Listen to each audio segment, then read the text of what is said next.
Pues estaba nerviosa, pero ahora desde casa yo, Carolina, estoy un poco más nerviosa. Porque no sé si sabéis de lo que voy a hablar hoy. Voy a hablar de Daniel en el foso de los leones. Y Carolina me ha hecho un resumen y estoy emocionada. Porque no tenía claro si hoy hablar del capítulo 6 y saltarme el capítulo 5, pero sentía de parte del Señor que tenía que hablar del capítulo 6 y saltarme el capítulo 5, porque estamos viéndolo sistemáticamente. Y cuando Carolina, en medio de su foso, en medio de sus leones, ha dicho esas palabras, el Señor me ha confirmado, ha dicho, ¿ves? Si es lo que yo te estaba diciendo, que te lo saltara, que no puedes ser tan perfeccionista. Bueno, estoy muy contenta por eso, porque hoy vamos a hablar de Daniel, capítulo 6, es Daniel en el foso de los leones. Una historia que parece infantil, ¿verdad? ¿Cuántas veces la hemos escuchado en la escuela dominical? Los que hemos crecido en la iglesia la hemos escuchado mucho tiempo, pero más bien es una historia muy dramática. A veces infantilizamos historias de la Biblia, como el arca de Noé, ¿no? O la caída del hombre, que la vemos mucho en la escuela dominical, pero no son historias infantiles, son más bien historias llenas de drama que la Biblia nos está hablando. Y antes de adentrarnos en Daniel capítulo 6, a mí me gusta hacer una cosa que es ponernos en contexto, adentrarnos en la historia. Y vamos a ver lo que estuvimos viendo la última vez. Estuvimos hablando de Daniel capítulo 4 y estuvimos hablando de Nabucodonosor, ese rey que era malo, soberbio, ególatra, despiadado, pero que Dios lo humilla y rinde su vida a Cristo. Bueno, a Dios. Y se convierte.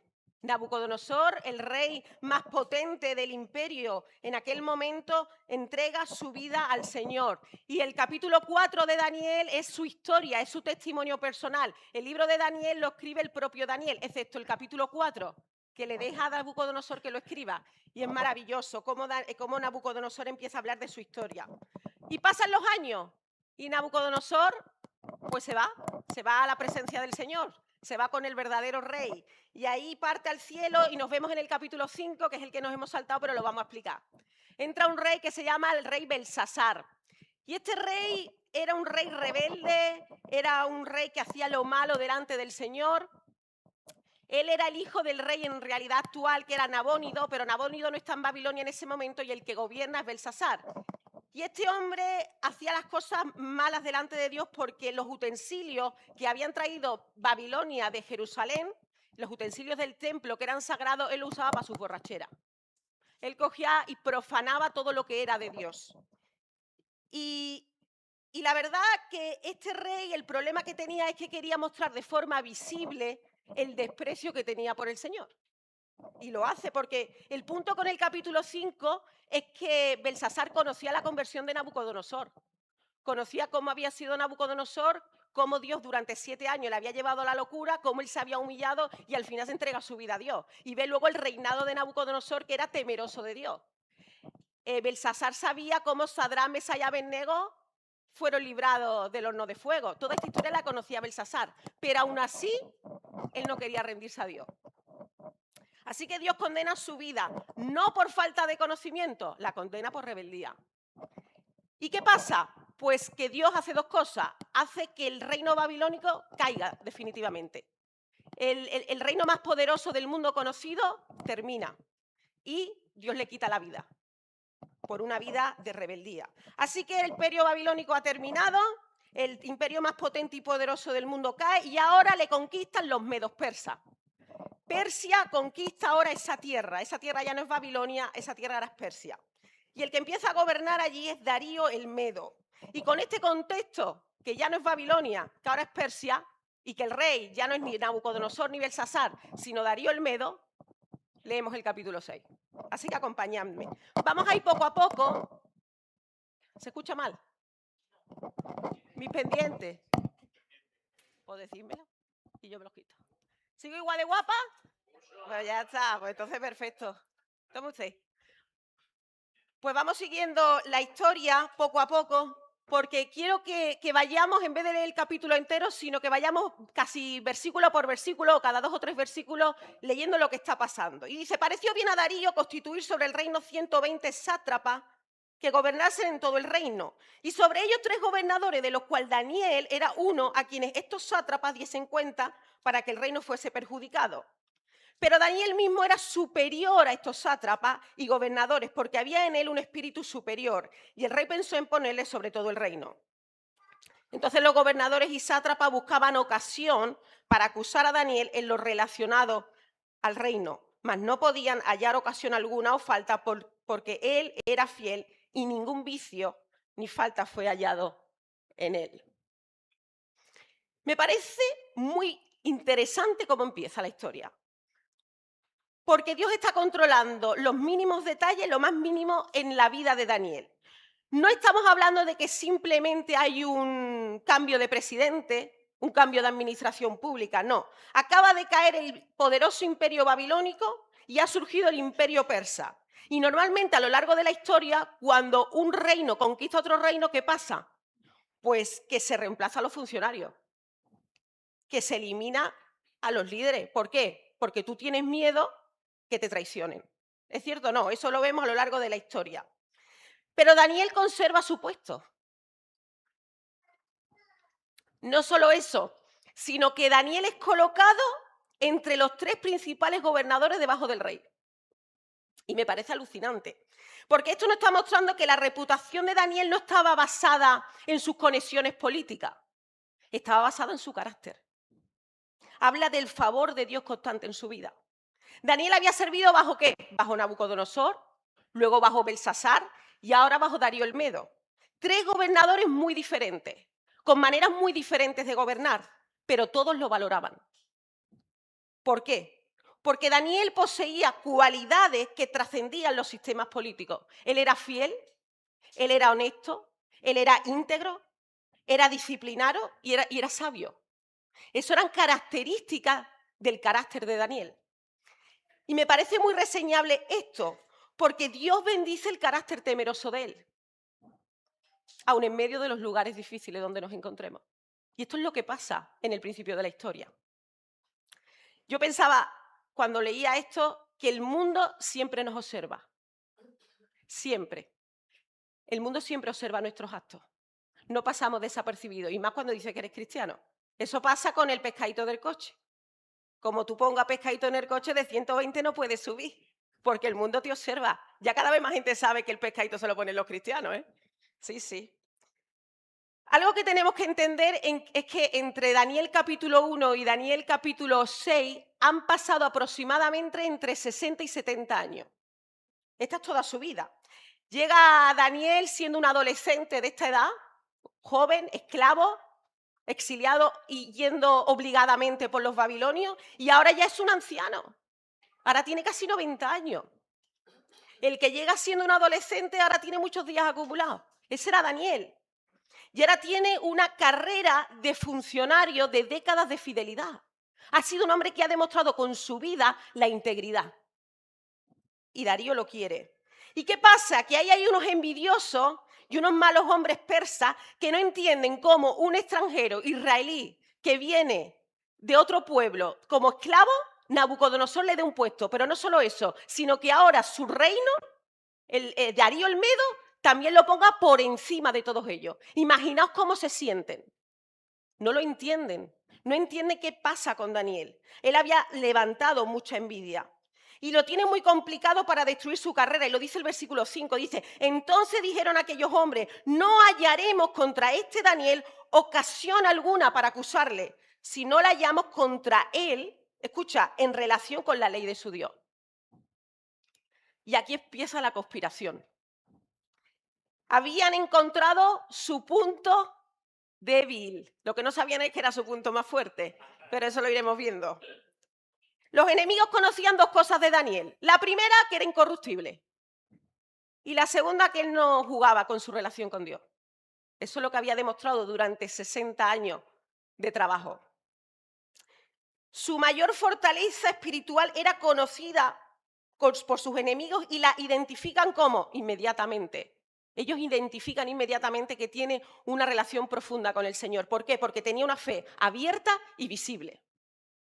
Ellos creyeron ver su debilidad y quisieron atacar. Y seguimos adelante y vamos a leer el capítulo 6, el versículo 6. Dice, entonces estos gobernadores y sátrapas se juntaron delante del rey y le dijeron así, Rey Darío para siempre vive. Todos los gobernadores del reino, magistrados, sátrapas, príncipes, capitanes, han acordado por consejo que promulgues un edicto real. Mira qué buenos son. Y los confirme. Que cualquiera que en el espacio de 30 días demande petición de cualquier dios u hombre fuera de ti, oh rey, sea echado en el foso de los leones. Ahora, oh rey, confirma el edicto y fírmalo, para que no pueda ser revocado conforme a la ley de Media y de Persia, la cual no puede ser abrogada. Firmó pues el rey Darío el edicto y la prohibición. Esta gente va delante de Darío y le propone, mira, durante 30 días nadie podrá pedir nada a otro ser humano ni a ningún dios, excepto a ti, oh rey. Siempre con, oh rey. ¿Y la pena, qué te parece? El foso de los leones. Ay, Darío, hay que ver el orgullo. Hay que ver el orgullo. Él pensaba que sus fieles habían ido a honrarle y lo que no se estaba dando cuenta era la manipulación con palabras lisonjeras, que suenan dulces, pero que son peligrosas. En esencia le dijeron, por 30 días, que todo el reino te trate como si fueras un dios. Y él le encantó. Y a él le encantó. Era una trampa disfrazada de honor. Y para mí ahora viene el versículo clave del texto. Quizás para ti no lo es. Pero yo estudiando el texto digo, este para mí es el versículo central y la enseñanza más importante que vamos a ver en el texto. Dice el versículo 10. Cuando Daniel supo que el edicto había sido firmado, entró en su casa y abiertas las ventanas de su cámara que daban hacia Jerusalén, se arrodillaba 3 veces al día y oraba y daba gracias delante de su Dios, como lo solía hacer antes. Me parece precioso. Vamos a pararnos. Dice, cuando Daniel supo que el edicto había sido firmado, ¿qué pasó? No pasó nada. Su vida no cambió. Leyendo el versículo podemos inferir o ver que quizás fue un rebelde, un atrevido, ¿no? Que estaba siendo un provocador. Si lo vemos, puede parecer. Porque Daniel podría haber seguido orando a escondidas en su casa, sus 3 veces al día. Pero él dice ahí que abierta las ventanas de su cámara que daban hacia Jerusalén. Él no abre las ventanas para desafiar al rey, no. Da a entender que era la forma habitual en la que él oraba. Cerrar las ventanas, ¿sabéis lo que hubiera parecido? Que estaban modificando su adoración por temor a los hombres. Y él no lo hace. Y eso es lo que él se niega a hacer. Él ora además de una forma preciosa porque ora mirando a Jerusalén. Y a mí ese detalle me causó mucho interés y empecé a buscar por qué. Él ora cada día 3 veces mirando hacia Jerusalén. Y buscando en los teólogos entendidos a ver qué significaba esto, resulta que Salomón, esto se encuentra en Primera de Crónicas del 28, el capítulo 28 y capítulo 29, lo vemos ahí. Salomón, el último día de la edificación del templo, él hace una oración encomendando ese templo a Dios, pidiendo la presencia de Dios en el templo y humillándose delante de Dios. Y cuando él está orando ahí, que es una de las oraciones más largas y más preciosas de la Biblia, vale la pena leerla, cuando él está orando ahí, él dice y ora pidiendo que si algún día Jerusalén es exiliado, que si algún día los israelitas se van como esclavos, que oren mirando a Jerusalén porque sus oraciones iban a ser respondidas. Así que cuando él ora mirando a Jerusalén, él está orando no de una forma religiosa, él está orando mirando la promesa, mirando la bendición, mirando la provisión. Él está orando buscando y viendo que hay esperanza porque Dios obra para bien en la vida de sus hijos. Expectante porque Dios no había terminado con el pueblo de Israel, todavía quedaba mucho en el cautiverio, iban a pasar cosas, no mucho más adelante de hecho. Él está orando, confiando en la restauración de su ciudad. No estaba orando de forma religiosa, estaba mirando una promesa y me parece precioso. Porque la fe del creyente no se queda en las circunstancias que vivimos. No se queda en el momento que estoy hoy. La fe del creyente mira la promesa y vive con esa esperanza. Juanmi nos lo decía la semana pasada y yo me acordaba.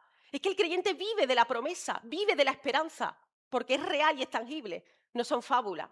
Y eso es lo que está haciendo él. ¿Sabéis qué pasó cuando terminó esta historia? Que 2 años después, Jerusalén recoge de nuevo a los israelitas.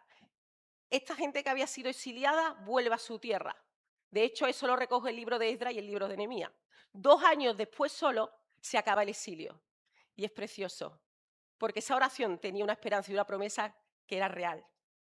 Él ora mirando a Jerusalén porque sabía que un día su pueblo volvería. Y dice también que oraba 3 veces diarias, era su disciplina. Que oraba mañana, supongo, tarde y noche. ¿Sabéis por qué pienso eso? Porque hay un salmo de David que es el Salmo 55 que me encanta y se me venía a la mente cuando veía, no sé qué oraría Daniel, yo no estaba allí, pero me figuro que oraría mucho los salmos. A mí me gusta orar los salmos. A veces cuando no sé qué orar me pongo a orar los salmos y creo que son las oraciones que no fallan, porque están inspirados por el Señor. Y yo creo que Daniel oraba salmos también. Dice el Salmo 55 del 16 al 18, en cuanto a mí, a Dios clamaré. Jehová me salvará. Tarde, mañana y mediodía oraré y clamaré y él oirá mi voz. Él redimirá en paz mi alma de la guerra contra mí. Es una buena oración para Daniel en el momento en el que estaba. Y creo que es un pasaje precioso para orar cuando nos encontramos en guerra espiritual. A Dios clamaré y él me salvará. A Dios clamaré y él me protegerá, me cuidará. Y no solo eso, sino que me dará paz en medio de mi tormenta. Y aunque una guerra se levante contra mí, aunque se levante un complot contra mí, yo no voy a temer, porque Él me mantendrá a salvo y en paz. Amén. Daniel no está actuando por ignorancia cuando tiene sus ventanas abiertas y ora, sino que actúa con fe de que Dios gobierna por encima de todo. Él sabía las consecuencias de sus actos. Él sabía ya que la ley había sido firmada, que le estaban vigilando de cerca y la pena era el foso de los leones. Daniel lo sabía, porque mira, hermano, la fe verdadera no es una fe que vive en la ignorancia. Esa no es la fe verdadera, que aparta la mirada y no ve la realidad. La fe verdadera del creyente es obedecer a Dios aun conociendo la realidad de las cosas. Es vivir una vida íntegra a pesar de donde me encuentro, siendo consciente de dónde estoy. No vivir del misticismo ni en los mundos de Yuppie. A veces pensamos que es eso la fe. No, la fe sabe lo que está pasando, pero aún así decide seguir al Señor. Esa es la fe real. Y él entró en su casa y buscó al Señor en medio de su persecución. ¿Qué buscó él? Comunión con el Señor. Y dice que oraba y daba gracias delante de su Dios. ¿Gracias por qué, Daniel? ¿Cómo vas a dar gracias, hijo mío? Con la que te está cayendo. Los leones estaban deseosos de verle, ¿eh? No te confundas. Y dice que daba gracia. Y yo me pregunto, ¿doy gracias yo en mi persecución? ¿Doy gracias yo en medio de mi debilidad? No siempre. Yo no siempre. ¿Por qué estaría dando gracias Daniel? Quizás por la fidelidad de Dios que nunca le dejó en esa tierra hostil durante 70 años. Como a ti tampoco te ha dejado en tus tierras hostiles. Nunca. Quizás dio gracias por las misericordias recibidas y las bendiciones que no son merecidas. ¿Cuántas bendiciones no merecidas tenemos? Muchas. Incontables. Quizás dio gracias por la autoridad de Dios y su soberanía. Que nada pasa sin que Dios no lo decida. No nos olvidemos de eso. En medio de cualquier circunstancia, Él tiene el control de todo. La gratitud del creyente no depende de la situación, sea favorable o no. De eso no depende mi gratitud. Depende de quién es Dios. Y de lo que Él me ve y cómo yo le veo. Y cómo Él me ve y cómo yo le veo. Porque nuestro Dios siempre nos ve con mirada de misericordia, a pesar de nuestro fallo. Y dice, y termina ese versículo tan precioso, y dice, como lo solía hacer antes. Me encantan esas 5 palabras. Como lo solía hacer antes. Para mí es la parte más importante del versículo.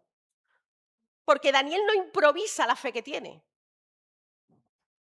Esa fe que tiene Daniel no surge de repente y de la nada.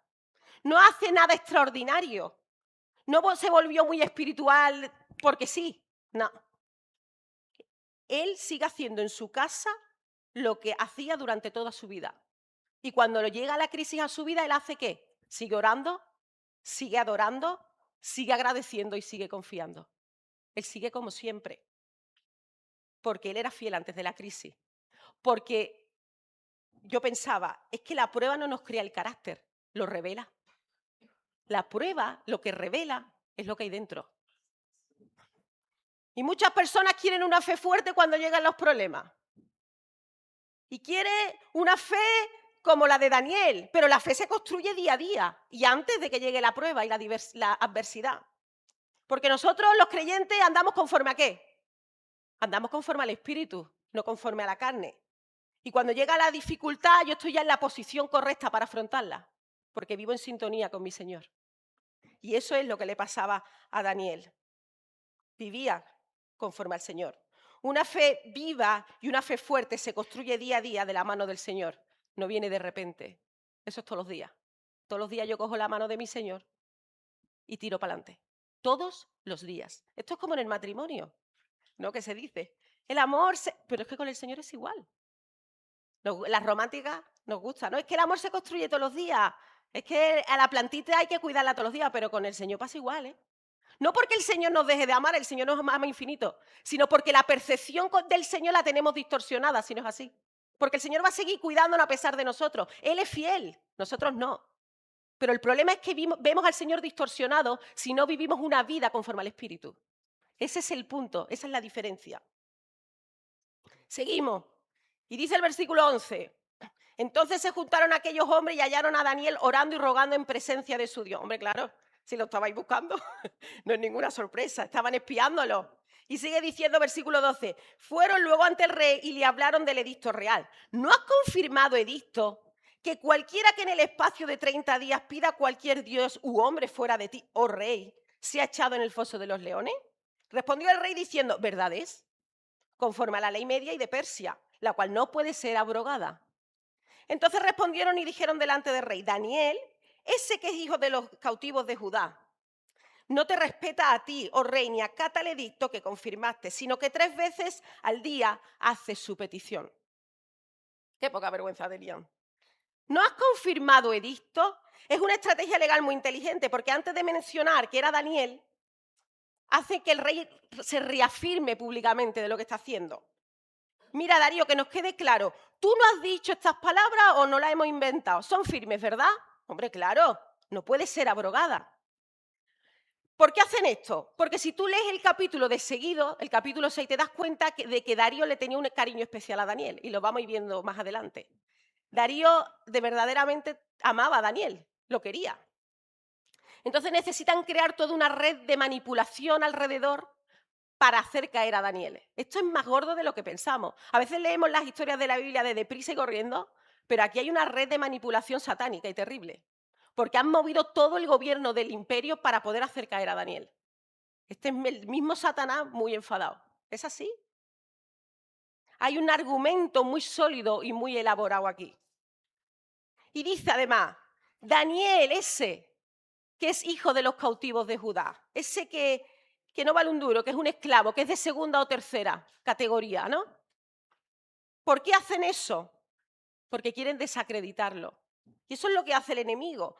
Cuando las personas no pueden atacar ni tu carácter ni tus acciones presentes, te señalan ¿por qué? Por tu pasado, por tu origen. Y eso es lo que hace Satanás con nosotros, para desacreditar nuestra vida. A veces no hace falta que te lo diga otro, a veces te lo susurra Satanás. Tú no vales, tú no sirves, tú hiciste esto en el año 82 y todavía estamos con el come, como si no hubiera perdón ni misericordia para nosotros. Dice la Biblia que el Señor nos perdona y echa nuestros pecados en el fondo del mar y nunca más se acordará de ellos. Pero Satanás es un estratega y un manipulador. Y dice el versículo 14 que cuando el rey oyó el asunto le pesó en gran manera, porque lo amaba, y resolvió librar a Daniel y hasta la puesta del sol trabajó para librarle. Pero aquellos hombres rodearon al rey y le dijeron, sepas, oh rey, que es la ley de Media y de Persia, que ningún edicto u ordenanza que el rey confirme puede ser abrogado. Darío se acaba de dar cuenta que le han hecho la 314. Darío se acaba de dar cuenta que ha sido manipulado,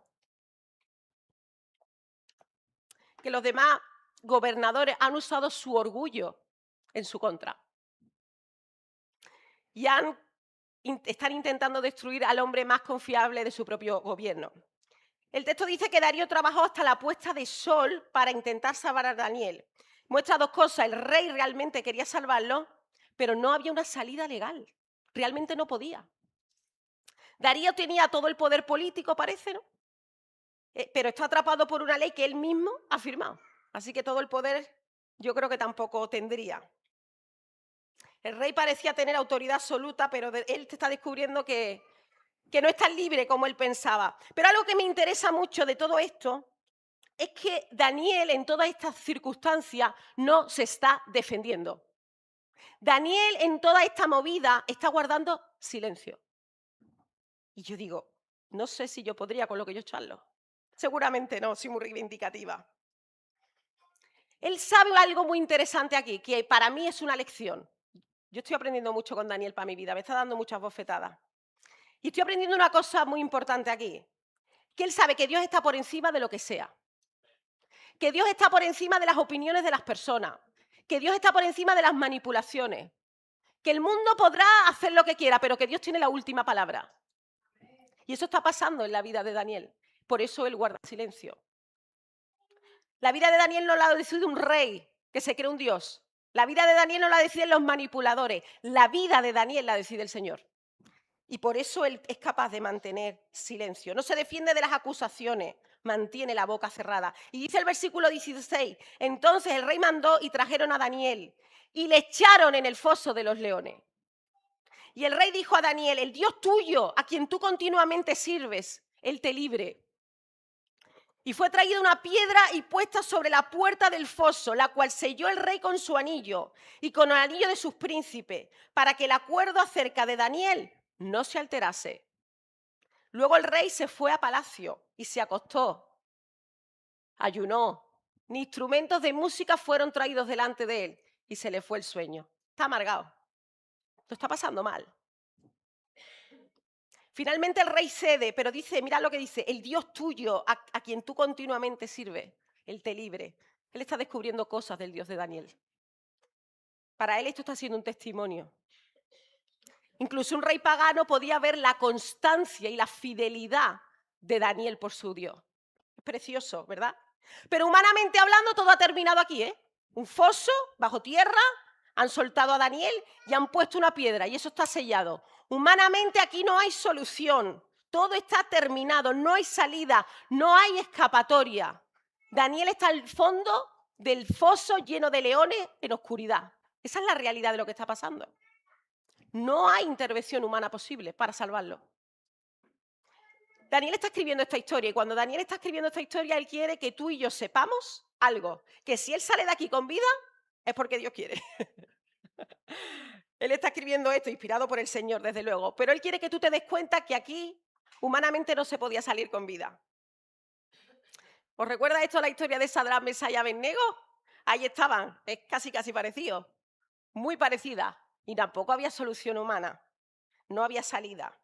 Así que una vez puesta la piedra en la entrada, ahí estaba Daniel, con esos leones que no eran de juguete, que tenían dientes. Mellados no estaban. Tenían dientes. Y no eran uno ni dos, eran ahí unos cuantos. Ahí estaba, ahí estaba. Y dice el versículo 19, el rey pues se levantó muy de mañana, la criatura estaba sin dormir, y fue apresuradamente al foso de los leones. Y acercándose al foso llamó a voces a Daniel con voz triste y le dijo, Daniel, siervo del Dios viviente, el Dios tuyo, a quien tú continuamente sirves, ¿te has podido librar de los leones? Estaba flipando en color aquí el pobre. El foso estaba oscuro, pero te voy a decir un spoiler. ¿Alguien sabe lo que es un spoiler? Eso es darte un adelanto de lo que todavía no hemos leído. Yo te voy a decir una cosa. El foso era el lugar más seguro de la tierra. En el foso ese había paz. Lo que no era un lugar de paz era la cama del Darío. Allí no estaba Darío con paz en su habitación. Y fijaos el contraste, ¿cómo puede ser esto? Daniel en el foso tiene paz y Darío en su palacio está lleno de ansiedad. Darío es el que no puede comer. Darío es el que no puede dormir. Y Darío no quiere entretenimiento. Darío está amargado. ¿Es un contraste impresionante? ¿Quién parece que está peor? Todavía no sabemos qué me pasa con Daniel, aunque lo inferimos. ¿Quién tiene paz? Porque la paz no la tiene el que no tiene problemas.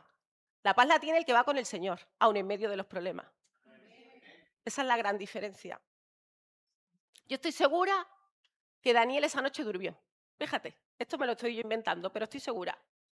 como durmió Jesús en medio de la tormenta en la barca, porque estaban llenos de la paz del Señor. Y dice que el rey, levantándose muy de mañana, fue al foso de los leones. No durmió, estuvo pensando en Daniel. Y luego que te dice, Daniel, siervo del Dios viviente. Ya no dice tu Dios, ya dice Daniel, siervo del Dios viviente. Ya está él entrando, ya se está dando cuenta que este Dios está vivo y es real. ¿Te ha podido librar de los leones? Pone el versículo 21. Entonces Daniel respondió al rey, oh rey, vive para siempre. Versículo 22. Mi Dios envió su ángel, el cual cerró la boca de los leones para que no me hiciesen daño, porque ante él yo fui hallado inocente. Y aun delante de ti, oh rey, yo no he hecho nada malo. Yo me imagino la cara del Darío. Daniel ha pasado una noche en un foso lleno de leones de 200 kilos. Y hace Daniel esta poderosa declaración. Mi Dios envió su ángel, le cerró la boca a los leones porque yo soy inocente. Los hombres habían emitido un veredicto, pero Dios tenía otra sentencia. Daniel siempre guardó silencio, no se defendió. Él no defendió su causa, no tuvo que defenderse a sí mismo, no tuvo que luchar por sus derechos. Los enemigos de Daniel habían intentado probar que él era culpable, pero el mismo milagro se convierte en la evidencia pública ¿de qué? De su propia integridad. Dios es el que está vindicando su causa, sin que él tuviera que abrir la boca. Me parece precioso. Cómo el Señor defiende lo que es suyo hasta lo último. Y Daniel está viviendo este proceso en paz. Y yo pensaba en los leones que se levantan a comer tus carnes y las mías, porque los hay. Los leones de la soledad a veces. Los leones de la enfermedad, ¿verdad? Los leones de los problemas familiares, de las muertes a nuestro alrededor. Los leones de la lucha con el pecado. ¿Cuántos leones? A veces no tenemos un león, a veces tenemos 3 o 4, una manada. Pero nuestra actitud no es pelear en nuestra fuerza. Nuestra actitud tampoco es escondernos. Porque la cuestión aquí es confiar en la provisión de Dios para nuestra vida. No es ningún secreto que Satanás quiere destruir. ¿No es algún secreto ese? No, ¿qué dice Primera de Pedro 5:8? Sed templados y velad, porque vuestro adversario el diablo, como león rugiente, anda alrededor buscando a quien devorar. No es ningún secreto que vivimos en una guerra espiritual, en una lucha constante, con nosotros mismos y con alrededor de nuestra vida, ¿verdad? Y muchas veces estamos en un foso de leones que quieren comernos y desmembrarnos y sentimos hasta el aliento calentito del león. Tenemos miedo. Pero ahí está el Señor con nosotros, que nos guarda, que vela por nuestra integridad, por nuestro testimonio, por nuestra vida y que desea nuestro bien. No hay mejor refugio que un foso lleno de leones con el Señor ahí en medio. No hay mejor refugio que un horno de fuego calentito con la presencia de Dios en medio. Porque donde esté el Señor, ahí está nuestro socorro. No importa las circunstancias difíciles todos las vamos a vivir. Lo que importa es que el Señor está ahí. ¿Pero qué hago, Señor, entonces cuando vienen los leones? Es que me bloqueo. Pues no luche con tu fuerza. La lucha espiritual no es que yo me pongo a guerrear. Yo a veces pienso, ¿qué tenemos nosotros en la cabeza cuando pensamos en lucha espiritual? No es que yo con mi fuerza quiera luchar contra el pecado, guerreando o comiéndome la cabeza y llenándome de ansiedad. No, no es eso. La lucha con el pecado es la dependencia a Dios. Esa es la forma espiritual de luchar con el pecado. ¿Qué hacía Daniel? Daniel se oraba mañana, tarde y noche. Daniel dice que de rodillas buscaba la presencia de Dios.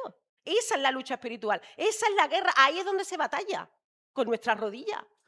No en nuestra fuerza, con nuestros mecanismos humanos y mentales. Pero luchamos con el pecado y a veces nos sentimos que no ganamos. Y sabemos que Dios nos ha hecho libres, pero ¿qué nos cuesta vivir en esa libertad? Solo hay una manera y es una vida de dependencia absoluta con el Señor. Esa es la que yo encuentro en mi vida, aunque me cueste.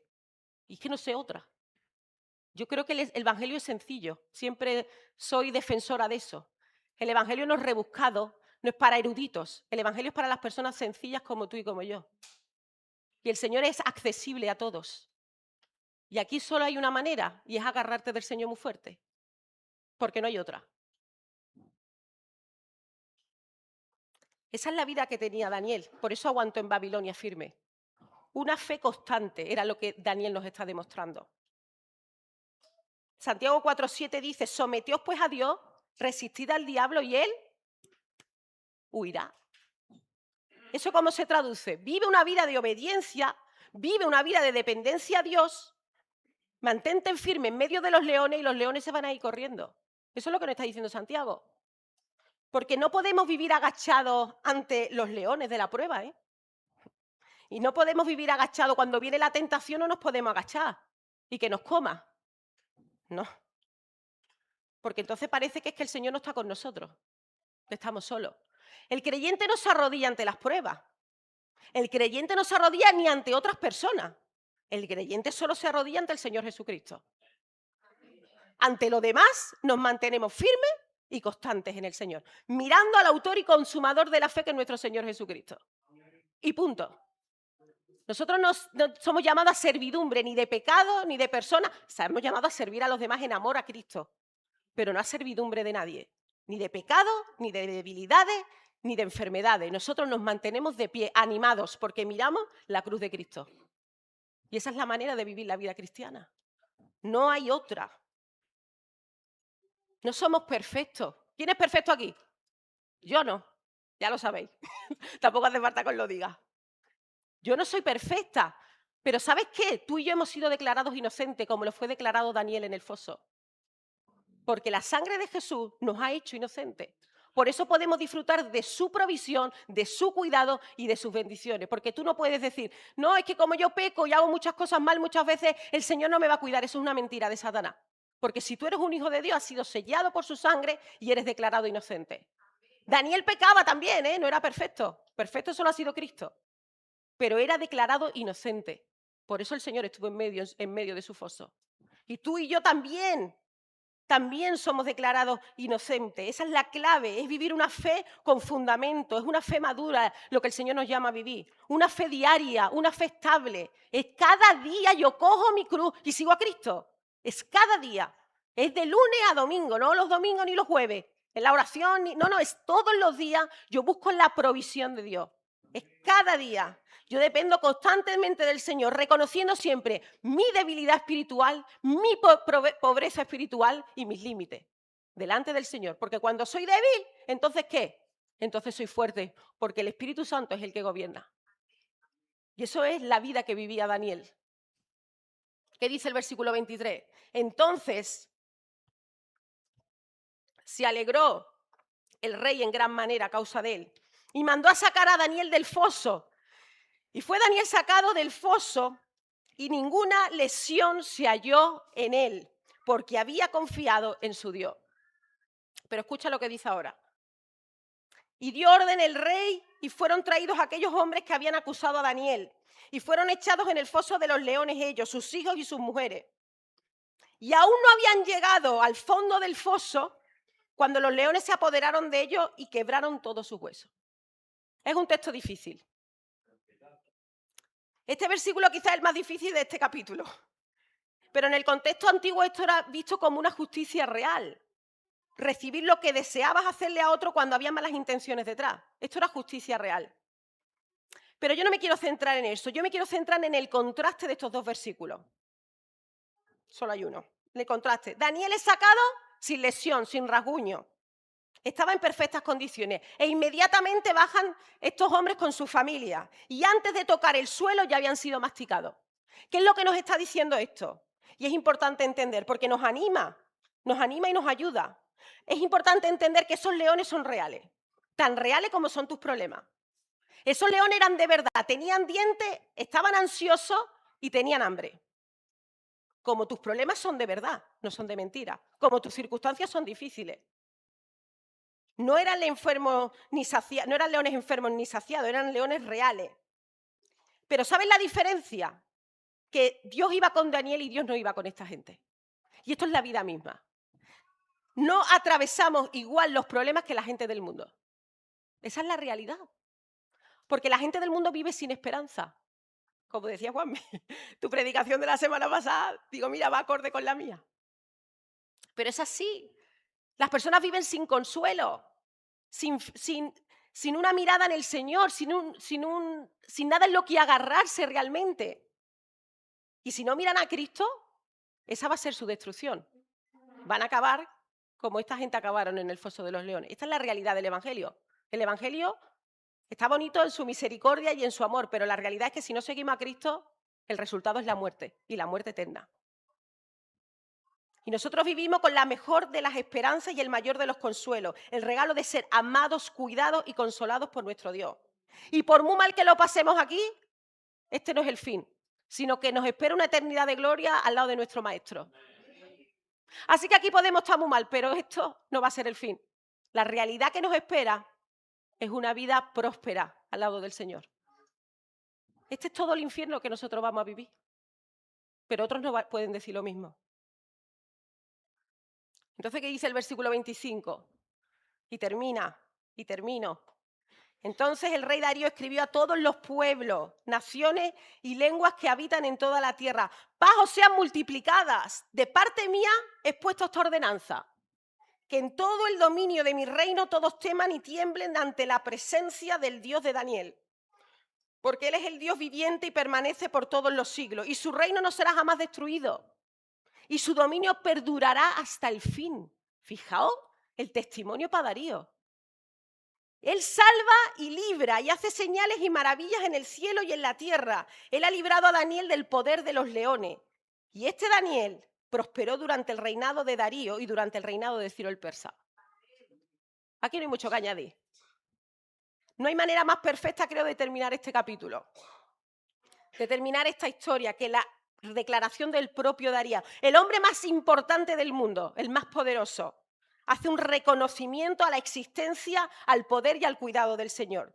Darío declara que Dios es el Dios viviente, que Dios es eterno, que Dios es poderoso, que es salvador y que es un Dios de milagro. Y ese es el Dios que tú y yo tenemos de nuestro lado. Amén. Y posiblemente Darío entregó su vida a Dios, por lo que vemos aquí. Y tuvo un buen gobierno junto a Daniel. Daniel no volvió del exilio para Jerusalén, no quiso. Él se quedó ahí. Y es precioso. Pero los judíos sí volvieron a su hogar, ¿no? Esa esperanza mirando a Jerusalén fue cumplida en el Señor, porque sus promesas son reales y se cumplen. Yo quiero terminar dándole las gracias al Señor.